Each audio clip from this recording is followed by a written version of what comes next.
This news update is brought to you by... From rom-coms to dramatic tearjerkers and hit action movies, video on demand from Flow's got what you need, baby. Spend some we time tonight. Oh yeah. Simply press the VOD button on your Flow remote. This is how we do TV. This is how we flow. This is the Barbados Today evening news update for Wednesday, February 3rd. Thank you for joining us. I am Mary Claire Williams. Our top story, the National Union of Public Workers and management of the Grantley Adams International Airport ended talks this afternoon with no clear resolution on the ongoing pay dispute. The NUPW says it is now up to management to avert a shutdown of the island's main port of entry. Today's meeting followed a protest by workers last Friday over the issue. Emmanuel Joseph reports. General Secretary of the National Union of Public Workers, Roslyn Smith, said the ball is now in management's court to do the right thing. Smith said the union was able to present evidence from the budgetary proposals of 2011 that the economy grew by over 2%. The agreement of 2010 was that the airport workers will receive a 3.5% increase if the economy grew. Earlier this week, Minister of Tourism and International Transport, Richard Seeley, told the news conference that the economy did not grow, and furthermore, the 3.5% was taken off the table in a meeting chaired by Prime Minister Francis Stewart. Hence, that increase was null and void. But Smith said the evidence showed it did grow, and the minister's comments are null and void. The union leader said she will be writing to the airport management in a couple of days, formally outlining its position. She warned that any further industrial action will now depend on management's response to that letter. She also said that the union will shortly formally respond to the minister's disparaging remarks about the union. From Grantley Adams International Airport, Emmanuel Joseph for Barbados Today. The Caribbean Court of Justice today directed the Barbados Court of Appeal to expedite the hearing of 4 appeals after complaining of what it says was the inordinate systemic delay of the local judiciary. The appellants had been convicted of drug-related offences and sentenced to prison terms ranging from 15 to 30 years. Their appeals were filed between 35 and 215 days after the verdict, but they were subsequently rejected by the Barbados Court of Appeal as being outside the 21-day time limit prescribed by the Criminal Appeal Act.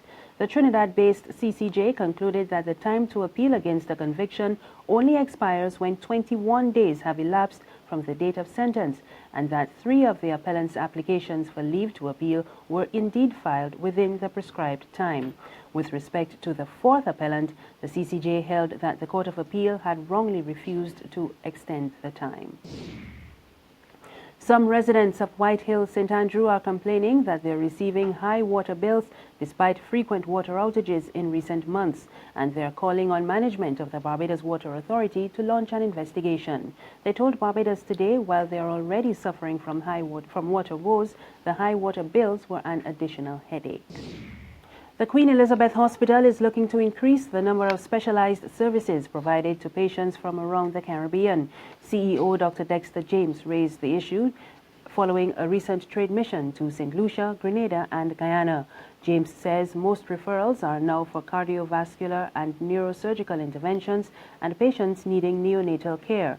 But he told reporters he believes the hospital could do more. To date, we generate just under $400,000 a year from patients' referrals from the islands to the hospital, mainly for cardiovascular interventions, neurosurgical interventions, patients who present with for neonatal care. And we think we could do much more. For us, it was really to re-engage those countries, to have them share with us what were the experiences. Dr. James indicated the QEH is also looking to improve its services after hearing some of the concerns from the countries visited. What they have said to us is that we could do a little bit better with respect to our concierge services. Many times patients come into country, you're vulnerable, you know no one there, you don't have, some may not have family, and therefore they've asked us to expand and improve on our concierge services, and that will involve negotiating preferential rates for patients, providing ground transportation to and from the airport, smoothing out the whole admissions process and, of course, the whole billings arrangement. Some of the islands have asked us to almost immediately bring to them the outpatient services, and in particular ophthalmic services. That's an opportunity that we can explore either within the hospital or I would say as a country. There's a fresh call for more Caribbean governments to share the cost of running regional airline LIAT. This time it's from the Minister of International Business, Donville Innes, following a recent trade mission to various CARICOM countries. Innes says local and regional business are being hampered by costly and inefficient regional transportation. LIAT is pretty much the main vehicle we have for moving through the region, and I'm sure we all appreciate the challenge that LIAT has, including the lack of financial support from governments in the region who benefit tremendously from LIAT.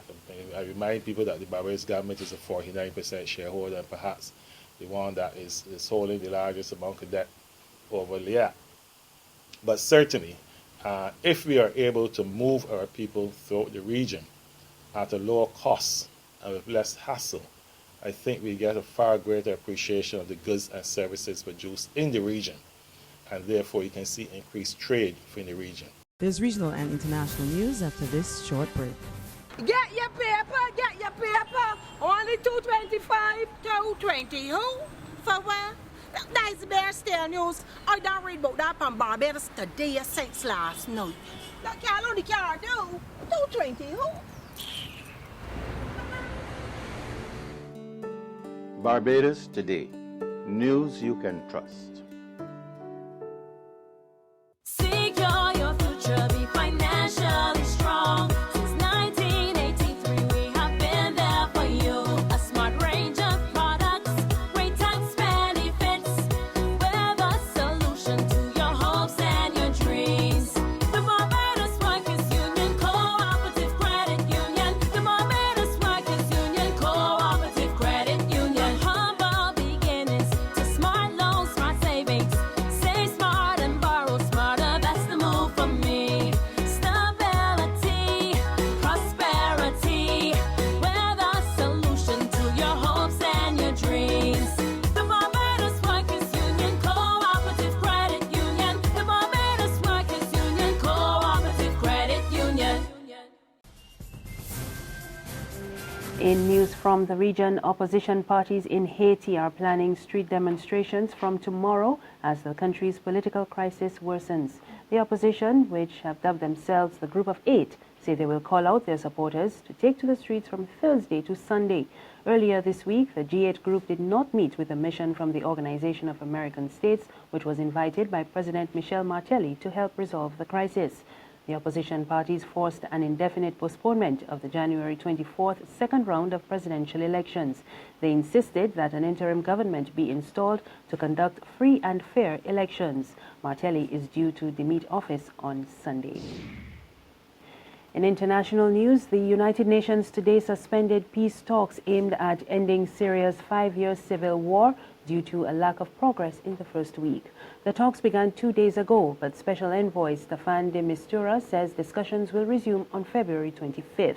The move came as the Syrian government claimed a major blow against the opposition by cutting a key supply route to the rebel-held Aleppo.